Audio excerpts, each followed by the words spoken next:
শীতকাল চলছে, এই সময়ের বিশেষ আমল সম্পর্কে জানতে চাই। শীতের বিশেষ আমল হলো রাত জেগে তাহাজ্জুদ পড়া, কারণ রাত অনেক বড়, আগে আগে শুয়ে গেলে এটা সম্ভব।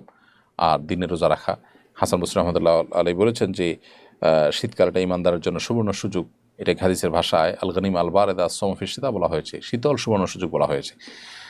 কারণ হিসেবে তিনি উল্লেখ করেছেন, হাসান বসরি রহমাতুল্লাহ উল্লেখ করেছেন যে এই শীতের সময় লাইলুহু তবিল, এর রাতটা থাকে দীর্ঘ। ফায়াকুমু, তখন বান্দা সেখানে দাঁড়িয়ে তাহাজ্জুদ পড়তে পারে। ওয়া নাহারুহু কাসির, আর দিনটা থাকে ছোট। ফায়াসুমু, তখন সেই দিনে রোজা রাখতে পারে বান্দা। তো সেজন্য আমরা এই শীতের সময় এই আমলগুলো করতে পারি। এগুলো হাদিস এবং নবী সাল্লাল্লাহু আলাইহি সাল্লামের নির্দেশনা থেকে সরাসরি প্রমাণিত। এই যেমন সাকিব আল হাসান এর থেকে আপনি লিখেছেন, খাঁটি তওবা করার উপায় কী?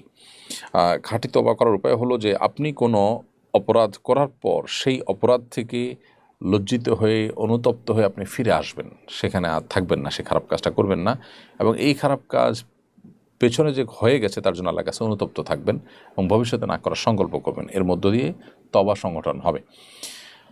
তওবা এটা এমন একটা কনসেপ্ট যেটা আমাদের সমস্ত গুনাহগুলোকে মুছে দিতে সাহায্য করে। বিরাট বড় একটা অস্ত্র এবং হাতিয়ার আমাদের হাতে।